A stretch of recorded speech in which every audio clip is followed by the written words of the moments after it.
केंद्र सरकार की 9 साल की नीतियों को लेकर भाजपा मैदान में है और इसी की उपलब्धियों को गिनवाने के लिए 18 जून को सिरसा में एक बड़ी रैली आयोजित करने जा रही है और केंद्रीय गृह मंत्री अमित शाह उसमें शरीक हो रहे हैं। और इस रैली की बड़ी जिम्मेदारी पूर्व कैबिनेट मंत्री विपुल गोयल को मिली है, क्योंकि विपुल गोयल रैली सफल आयोजित करने के लिए भी जाने जाते हैं। इससे पहले भी, चाहे वो कैबिनेट मंत्री रहते हुए या जब नहीं थे उसके बाद में भी, इस तरह की सफल रैली आयोजित करते रहे हैं। हमारे साथ खुद पूर्व कैबिनेट मंत्री हैं विपुल गोयल, उनसे बात कर लेते हैं एक बड़ी जिम्मेदारी के लिए।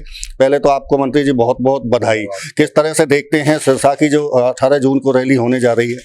मैं समझता हूँ 18 जून को माननीय अमित शाह जी के नेतृत्व में जो सिरसा में रैली होगी, अपने आप में ऐतिहासिक रैली होगी और 2024 का आगाज होगा।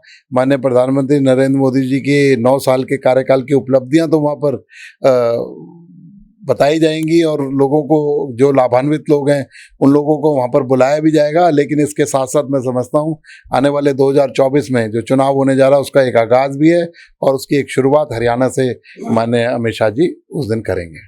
आपको व्यवस्था की जिम्मेदारी दी गई है, बड़ी जिम्मेदारी इसको कहा जाता है, क्योंकि पूरी व्यवस्था रैली की देखनी है। किस तरह से व्यवस्था रहने वाली है वहाँ? देखिए, बहुत चाक चौबंद व्यवस्था के साथ साथ लोगों को कोई दुख तकलीफ ना हो, किसी तरीके का उन्हें कोई प्रॉब्लम ना हो। रैली में आने वाले जो लोग हैं आराम बढ़िया तरीके से बैठ सकें और उनकी सुविधा का पूरा ध्यान रखते हुए एक सफल रैली और एक उत्साहवर्धक रैली मैं समझता हूँ आने वाली 18 तारीख को सिरसा के अंदर होगी। 18 तारीख की सिरसा की रैली को लेकर, चूंकि सिरसा गढ़ कहा जाता है चौटाला परिवार का, ऐसे में क्या चुनौती भी है भाजपा के लिए वहाँ रैली को सफल करना? पूरा देश भाजपा का है और माननीय नरेंद्र मोदी जी के नेतृत्व के अंदर कमल खिलने का काम 10 की 10 सीटों पर तिबारा भारतीय जनता पार्टी हरियाणा के अंदर करेगी। और इसलिए कोई किसी व्यक्ति का गढ़ नहीं होता, लोकतंत्र है और लोगों की आस्था आज नरेंद्र मोदी के अंदर है।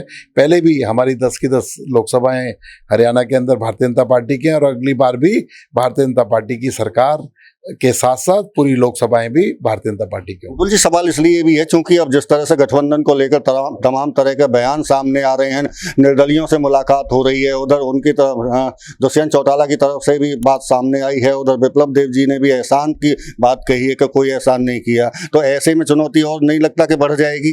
देखिए, कोई चुनौती की बात नहीं। जब कोई संगठन होता है या किसी तरीके का कॉल्यूशन गवर्नमेंट होती है तो इस तरीके की बातें, चर्चाएं, विचार विमर्श चलता ही रहता है। और रही विप्लव देव जी रेगुलर बातचीत कर रहे हैं, उन्होंने पार्टी के प्रभारी के नाते जहां जिस जगह पर गए अपनी स्टेटमेंट दिया, उन्होंने उन लोगों का संशय भी खत्म करने का काम किया, उनको प्रत्युत्तर देने का भी काम किया है। मैं समझता हूँ ऐसी कोई बात नहीं है। ये इतना बड़ा जब कुनवा होता है तो इस तरीके की बातें होती रहती हैं। और बाकी संगठन, ये जो हमारा कॉल्यूशन की सरकार कितने दिन चलेगी, क्या चलेगी, शीर्ष नेतृत्व का काम है, वो अपने हिसाब से कोई भी निर्णय लेगा। अच्छा, नीतियों की बात कर रहे हैं आप, क्योंकि नीतियों को जन जन तक पहुंचाना है, चाहे केंद्र की हो प्रदेश की हो। ऐसी कौन सी नीतियां हैं जो खास जो गिनाने लायक होंगी उस दिन जनता के बीच में? देखिए, अनेकों नीतियां। सबसे बड़ी बात तो यहाँ से सिरसा तक जो लोग जाएंगे वो देखेंगे नेशनल हाईवे का किस तरीके का जाल माननीय नरेंद्र मोदी जी के नेतृत्व के अंदर फैला है और कितनी बड़ी उपलब्धि सड़कों को जोड़कर पूरे हरियाणा को एक, पूरे देश को एक करने का काम किया है।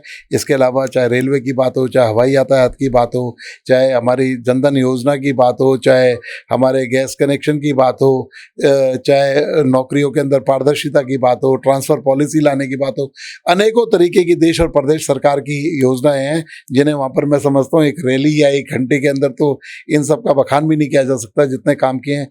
लेकिन जनता भी अच्छे तरीके से जानती है। एक लोगों के बीच में फीडबैक लेने के लिए कि उसे और कैसे बेहतर करा जाए, अगर कोई वंचित रह गए उनको वो योजनाएं किस तरीके से वहाँ पर पहुँचाई जाए। इसलिए पूरा 1 महीने का टाइम 30 मई से लेकर 30 जून तक का भारतीय जनता पार्टी ने देशव्यापी स्तर पर रखा है। बड़े से बड़ा नेता से लेकर छोटे से छोटे व्यक्ति की ड्यूटी लगी है और सब लोग जनता के बीच में जाने का काम। सड़कों का जाल बिछाया नेशनल हाईवे को लेकर, उपलब्धि गिनाने के लिए आपके पास है। लेकिन अगर स्टेट की बात करें, PWD डिपार्टमेंट जेजेपी के पास है, दुष्यंत चौटाला के पास है, लेकिन सड़कों के हालात प्रदेश में खराब हैं। क्या फिर कैसे गिनवा पाएंगे प्रदेश को? देखिए, मैं आपको बताता हूँ, सड़कें, इंफ्रास्ट्रक्चर एक रेगुलर व्यवस्था है। एक दिन का काम नहीं है कि एक बार सड़क बना दी तो 10 साल भूल जाएंगे। नित नए हरियाणा का PWD डिपार्टमेंट हो चाहे देश का NHI हो, रेगुलर सड़कों का निर्माण कर रहा है। सड़कें टूटती भी हैं, सड़कें बनती भी हैं और एक बहुत बड़ा काम हरियाणा के अंदर सड़कों पे के ऊपर हुआ है और चल भी रहा है, रेगुलर निरंतर प्रक्रिया है। और मैं समझता हूँ कि चाहे प्रदेश स्टेट हाईवे की बात हो, चाहे नेशनल हाईवे की बात हो, बहुत अच्छी स्थिति के अंदर है। आने वाले दिनों में 18 जून के बाद में क्या और भी बाकी जिलों में शीर्ष नेतृत्व की रैली होने की उम्मीद है? नहीं नहीं, देखिए अमित शाह जी की रैली हरियाणा के अंदर एक होगी, बाकी अन्य अन्य नेता आएंगे।